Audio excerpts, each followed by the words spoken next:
Hello students, today we discuss about the histology of alimentary system। ये भी class 11 का topic है chapter digestion and absorption से। इस टॉपिक में हम नॉर्मली देखते हैं कि कौन सी लेयर हमारे पूरे जीआईटी में प्रेजेंट है, कौन सी लेयर हमारे एलिमेंट्री सिस्टम में प्रेजेंट है एंड उन लेयर में कैसे सेल्स है, कौन सा टिश्यूज है, किसकी लाइनिंग है एंड थोड़ा सा इन एडिशन हम लोग इस डायग्राम में प्लेक्सस के बारे में भी आज थोड़ा सा इसमें एलोबरेट करूंगा मैं आपको कि कौन कौन से दो प्लेक्सस होते हैं और उनका क्या रोल होता है। Let's start. अगर मैं यहाँ पे सिस्टम के बारे में बात करूँ तो इसका जो सबसे आउटर मोस्ट लेयर होता है उसे हम कहते हैं serosa. It is a serosa, it is a outer most layer and ये जो सेरोसा होता है it is lined with simple squamous epithelium. और कभी भी जब सिंपल स्क्वैमस एपिथेलियम किसी विसरल ऑर्गन पे होता है, मतलब हॉलो ऑर्गन जो होते हैं जिनमें ल्यूमेन होता है, विसरल ऑर्गन पे होता है तो हम उसे क्या बोलते हैं बेसिकली बेटा? Mesothelium. It is known as mesothelium. Mesothelium question पूछा गया हुआ है नीट में कि मीजोथीलियम क्या है, ये आपके एनसीईआरटी में भी गिवन है। नाउ थोड़ी सी और अगर मैं सेरोसा के बारे में एलैबोरेट करूं तो जो सेरोसा होता है ये इसोफेगस में एब्सेंट होता है, एब्सेंट इन इसोफेगस। फिर बात आती है कि आउटर क्या होगा इसोफेगस में, तो इन प्लेस ऑफ सेरोसा इस इसोफेगस की जो लाइनिंग होती है it is made up of tunica adventitia. किसका बना होता है बेसिकली बेटा? ये ट्यूनिका एडवेंसिया का। तो थोड़ा सा डिफरेंस यहाँ पे आ रहा है, थोड़ा सा कुछ चेंजेस है किसमें? इसोफेगस में। कि इसोफेगस में नॉर्मली क्या होता है, सेरोसा की जगह ट्यूनिका एडवेंसिया होता है जो कि normally dense irregular connective tissues का बना होता है। नेक्स्ट लेयर के हम बारे में बात करें तो यहाँ पे ये जो दोनों रेड और ब्लू कलर से मैंने डिनोट किया है ये मस्कुलरिस लेयर होता है, ये मसल्स का बना होता है। तो कौन से दो टाइप की मसल्स होती हैं यहाँ पे? ये जो आउटर लेयर हमें दिख रहा है मसल्स का, है ना, outer layer is made up of LMF, it is a longitudinal muscle fibre and inner layer is made up of CMF, circular muscle fibre. और इन दोनों ही लेयर को मिला के हम कहते हैं मस्कुलरिस लेयर। क्या बोलते हैं बेटा? Muscularis layer. ओके, थोड़ी सी अगर मैं बात करूं इस मस्कुलरिस लेयर में LMF की, कई बार डाउट ये आता है कि सर ये जो आपने स्ट्रक्चर जो ड्रॉ किया है ये ऑलरेडी सर्कुलर दिख रहा है, लाइक दिस। ये तो आपने ऐसे ड्रॉ किया है, ये सर्कुलर दिख रहा है, बट आपने यहाँ पे क्या डिनोट किया कि ये क्या होता है? Longitudinal muscle fibre. तो फिर यहाँ पे अगर आपको समझाऊं तो ये मैंने अगर ऐसे ड्रॉ किया है तो like this, these are the longitudinal muscle fibre. ये एक लॉन्गिट्यूडिनल मसल फाइबर होते हैं और ये डायग्राम क्या है? TS है ना। मान लीजिए कि ये मार्कर है, अगर मैं इसको अगर ऊपर से अगर कट करूंगा तो इसके ऊपर का हिस्सा जो है, ये जो राउंड पार्ट है, ये सिर्फ हमें क्या होगा? अपीयर होगा। तो उसी तरीके से जब हम TS लेते हैं लॉन्गिट्यूडिनल का तो हमें ये कुछ ऐसा अपीयर होता है, लाइक दिस। तो इस वजह से हम इसे क्या कहते हैं बेसिकली बेटा कि ये क्या है? एक लॉन्गिट्यूडिनल मसल फाइबर है। नाउ थोड़ी सी और अगर मैं बात करूं यहाँ पे, अगर मैं स्टमक के बारे में बात करूं, इन केस ऑफ स्टमक, तो स्टमक में एक एक्स्ट्रा सेल लेयर होता है। There is an extra cell layer which is known as OMF. What is the OMF? It is a oblique muscle fiber. It is a oblique muscle fiber. Okay? तो stomach के case में हम क्या देखते हैं कि एक ऑब्लिक मसल फाइबर प्रेजेंट होता है, मतलब वहां पे लॉन्गिट्यूडिनल भी होगा, सर्कुलर भी होगा और एक ऑब्लिक भी होगा। इसलिए जो स्टमक की जो वॉल होती है वो थोड़ी थिक मानी जाती है और थिक होना भी है क्योंकि ये एक तरीके का ये एसिडिक एडाप्टेशन में इंपॉर्टेंट रोल प्ले करता है। नाउ इसके बाद अगर हम लेयर के बारे में बात करें, मस्कुलरिस लेयर के बारे में, देन इसके बाद जब हम लेयर देखते हैं बेसिकली बेटा तो it is called as serosa. ये जो लेयर है it is called as serosa. Then what about the serosa? Serosa जो होता है it is made up of loose areolar tissue. ये किसका बना होता है? Loose areolar tissue. तो लूज एरियोलर टिश्यू जैसे ही हमने कहा, इसका मतलब कि ब्लड वेजल्स जो होंगे वो कहां प्रेजेंट होंगे? डेफिनेटली सेरोसा में। Sorry it's by mistake, it is the submucosa. Okay, तो सबम्यूकोसा के अगर हम बारे में बात करें तो submucosa is lined with the loose areolar tissue, जहां पे हम ब्लड वेजल्स के बारे में बात कर सकते हैं, जहां पे हम नर्व्स के बारे में भी बात कर सकते हैं, जहां पे हम लिम्फेटिक वेजल्स के बारे में भी बात कर सकते हैं। मतलब ये वो लेयर होगा जहां पे ब्लड वेजल्स होगा, नर्व्स होगा और लिम्फेटिक वेजल्स होंगे। नाउ फिर एक बात यहाँ और आती है कि मान लीजिए कि अगर फूड कहीं अगर डाइजेस्ट हुआ है, अपने सिंपल फॉर्म में पड़ा है, तो उसको एब्जॉर्ब कहाँ होगा? वो किस में एब्जॉर्ब होगा? वो एब्जॉर्ब होगा ब्लड वेजल्स में। फैट अगर है तो वो लिम्फेटिक वेजल्स में। तो डेफिनेटली उस मॉलिक्यूल्स को, उस सिंपल फॉर्म ऑफ फूड को कहाँ आना होगा? इस ल्यूमेन से कहाँ आना पड़ेगा उसको? सब म्यूकोसा में, क्योंकि एब्जॉर्प्शन कहाँ होता है? हमेशा ब्लड वेजल्स या लिम्फेटिक वेजल्स में, और वो ऑलरेडी कहाँ प्रेजेंट है? सब म्यूकोसा में। ओके, इसके बाद जो लेयर आता है बेसिकली बेटा, that is called as mucosa.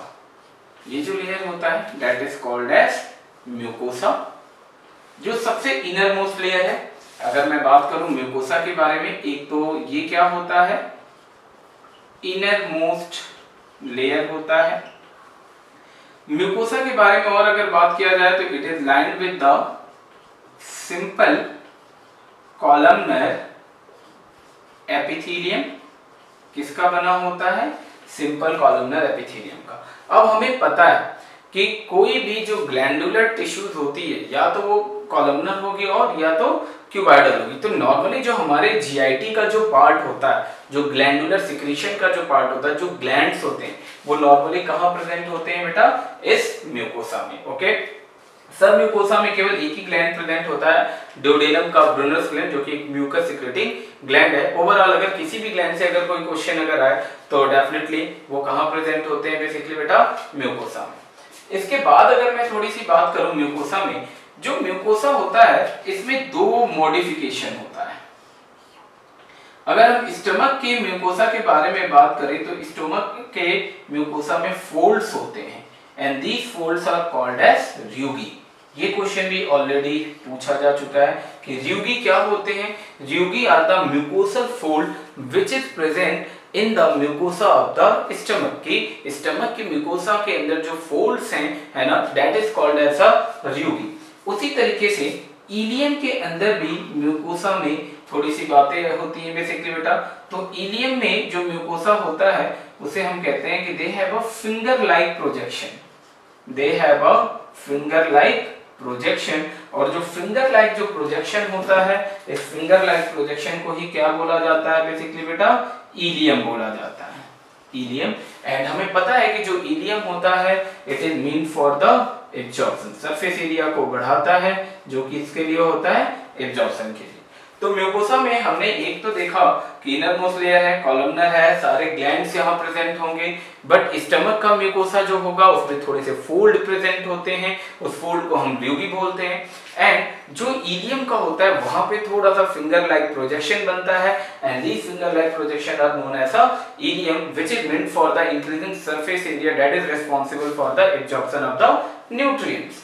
Now यहाँ पे अगर मैं थोड़ी सी और अगर एक एडिशनल पॉइंट अगर आपको जोड़ूं, हमें पता है कि ये जो मस्कुलर लेयर है, ये मस्कुलर लेयर कैसे है? स्मूथ मसल है, और smooth muscles are the involuntary, definitely they are innervated by the nerves, है ना। ऐसा नहीं है कि अपने आप अपने हिसाब से ही पैरासिलेटिक मूवमेंट स्टार्ट हो जाएगा, या जब ग्लैंड की इच्छा होगी तब वो सिक्रीशन करेगा, नहीं।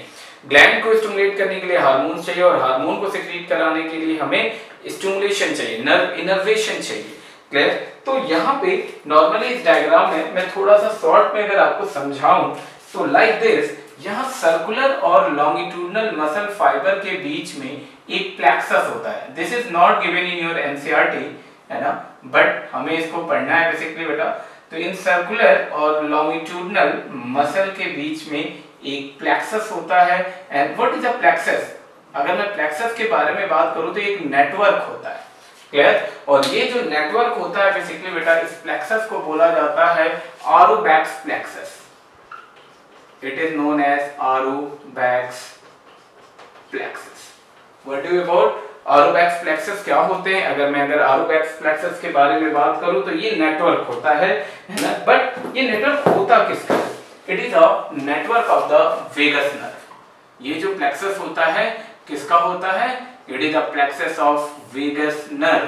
क्योंकि ये कहां प्रेजेंट है? It is present into the muscular layer in between the circular and longitudinal muscle fibre. देखिए circular, it is a longitudinal, और उसके बीच में क्या प्रेजेंट है बेसिकली बेटा? ये प्लेक्सस जो कि एक वेगस नर्व का है। हमें पता है कि वेगस नर्व एक लॉन्गिट्यूडिनल नर्व है ना, और सॉरी एक लॉन्गेस्ट नर्व है जो कि नॉर्मली हमारे पूरी जीआईटी को क्या करती है? क्रॉस करती है ना, हमारे जीआईटी के अंदर तक जाती है। तो नॉर्मली वेगस नर्व यहाँ पे क्या कंट्रोल करेगा बेसिकली बेटा? Peristaltic movement. Peristaltic movement, it controls the peristaltic movement.